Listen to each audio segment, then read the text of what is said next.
यादव ने सवाल उठाया है कि मोदी जी अगर आ रहे हैं तो बिहार का विशेष राज्य का दर्जा भी लेकर आएंगे और पटना यूनिवर्सिटी जो सेंट्रल यूनिवर्सिटी का दर्जा भी लेकर आएंगे तो ना मोदी जी आ रहे हैं। सिर्फ आने से बड़बड़ करने से ऐसे थोड़ी होता है। देखिए, वो बार बार चिल्लाते हैं कि 5 लाख नौकरी कहाँ दिए हैं। हमारे मुखिया माननीय नीतीश कुमार जी मुख्यमंत्री थे, मुखिया थे, बिहार के जनता के गार्जियन थे और वो 5 लाख नौकरी वो दिए हैं माननीय हमारे मुख्यमंत्री नीतीश कुमार सिंह जी। और देखिए, 5 लाख बार बार वो तेजस्वी जी कह रहे कि हम दिए हैं। ये जंगल राज वाले लोग हैं। ये जो 7 बजे 12 बजे दिन तक हत्या हो जाता था, गाड़ी चोरी हो जाता था, राइफल के गोली चलता था, हाई कोर्ट में गोली चलता था। आज हम लोग के शासन है, कानून का ऑर्डर है, गरीबों का सरकार है। उनका कहना है कि अगर इतना ही अच्छा थे तब 17 महीना क्यों आ गए थे मेरे पास। 17 महीना जब जी क्यों चले गए थे आरजेडी में। वो जंगल राज वाले लोग के 17 महीना क्यों चले गए थे अगर इतना ही हम लोग का ये था। देखिए, हम ठीक थे, हमारे मुखिया ठीक थे और जो साथ में हमारे थे हम नहीं गए थे। वो जंगल राज वाले लोग आए थे कि चलिए हमारे में आइए, तो हम तय किए थे। वो बेईमान लोग हैं, वो लोग गरीबों के पेट में लात मारने वाले लोग हैं। इसी के लिए हम वो लोग के किनारे गड्ढे में डाल दिए हैं और गरीबों के सरकार बना के गरीबों के सेवा के लिए हम अपने भारतीय जनता पार्टी कानून के सरकार लेकर अलगे हम लोग तैयार हैं। ये भ्रष्टाचार वालों के सरकार, ये जंगल राज है, ये लमटेन फूट गया तेल नहीं है यार। उनका कहना है कि तेल में बहुत बत्ती है, लौ जल जाएगा इस बार। देखिए, कोई के घर में इतने आदमी है, पब्लिक से पूछिए किसके घर में लमटेन है। ये कुछ दिन के बाद 2024 में प्रधानमंत्री हम लोग लाल किला पर तिरंगा का झंडा फहराएंगे। उसी दिन आसमान सूरज से हम लोग पंखा, टीवी, ट्रेन, हवाई जहाज तक चलाएंगे। ये चिंता मत कीजिएगा। 2024 थोड़े दिन के इंतजार कीजिए। ये थे मेरे साथ, क्या नाम है आपका।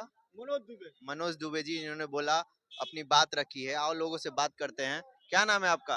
मेरा नाम सैयद इकबाल खलील हुआ, मैं प्रदेश प्रवक्ता अल्पसंख्यक मोर्चा से हूँ। क्या स्वागत आप लोग का रहेगा इस बार मोदी जी आ रहे हैं तो। हमेशा स्वागत रहा है, अल्पसंख्यक समुदाय का भाजपा ने हमेशा स्वागत किया है। ये विपक्ष जो है ना तरह तरह का लड्डूबाजी करता है और उससे कुछ होनी जानी नहीं है। विपक्ष को अब कुछ समझ में नहीं आ रहा, सिर्फ उसके जुबान पर सिर्फ मोदी मोदी है।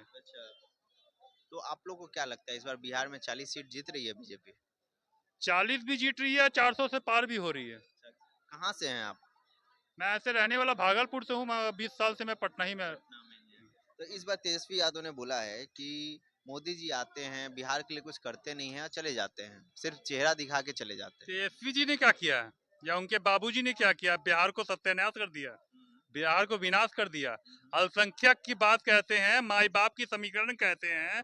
मैं उनसे पूछना चाहता हूं, जब अल्पसंख्यक को हिस्सेदारी देने की बात आती है तो वो उनका पीए लालू जी का पीए राज्यसभा जाता है और अल्पसंख्यक को किनारे कर दी जाती है। हाँ, सिवान में शहाबुद्दीन ने लालू परिवार के लिए अपना जान तक दे दिया। और जब तेजस्वी वो सिवान जाते हैं तो उनको जो है मंच भी साझा नहीं किया गया। आज उनकी पत्नी निर्दलीय चुनाव लड़ रही हैं। तो अल्पसंख्यक के साथ भाजपा ने कोई विरोध नहीं किया। आरजेडी वालों ने बिहार में मुसलमानों के साथ, खासकर अल्पसंख्यक समुदाय के साथ वोट भी लिया, उसके साथ राजनीतिक भी की। और अब विपक्ष को ये सोच हो गया क्योंकि हार उन्होंने मान लिया, सिलेंडर हो गए, इसलिए जुबान पर सिर्फ मोदी मोदी है। अब बिहार के अल्पसंख्यक कहाँ जा रहे हैं इस बार।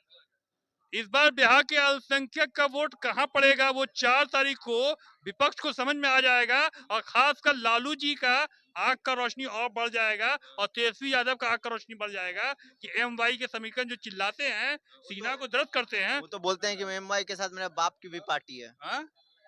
बाप की पार्टी है कि परबाप की पार्टी है, ये 4 तारीख के बाद उनको समझ में आ जाएगी, उनकी औकात उनको समझ में आ जाएगी। क्या नाम है आपका।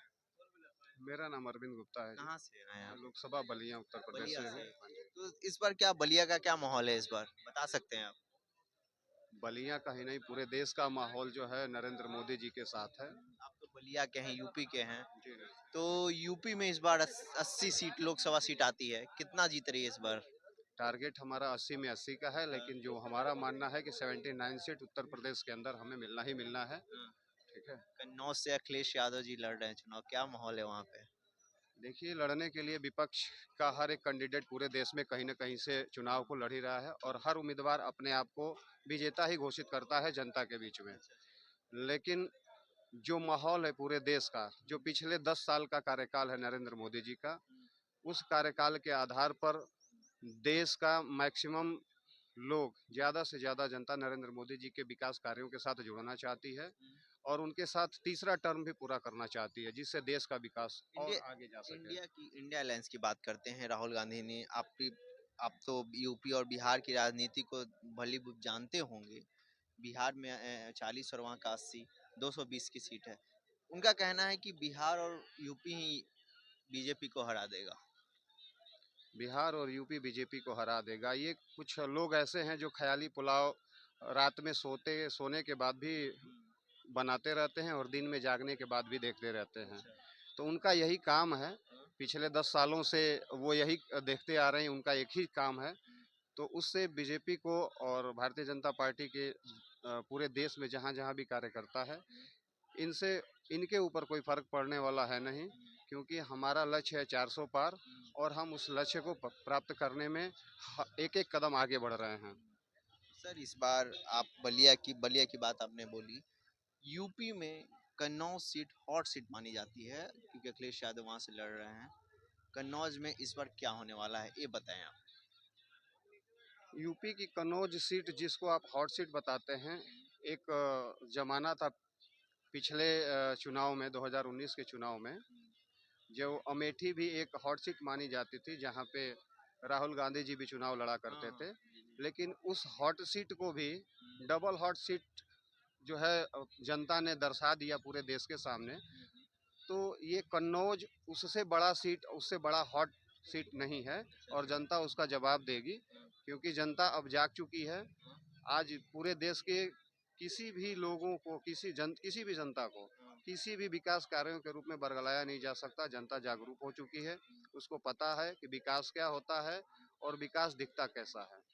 ये देख सकते हैं आज मैं बीजेपी प्रदेश कार्यालय में आया था बिहार में। आप लोगों ने बात सुनी भी मोदी जी का आगमन होने जा रहा है, लोगों की बात सुनी। आप चैनल को लाइक करें, शेयर करें, सब्सक्राइब करें। धन्यवाद।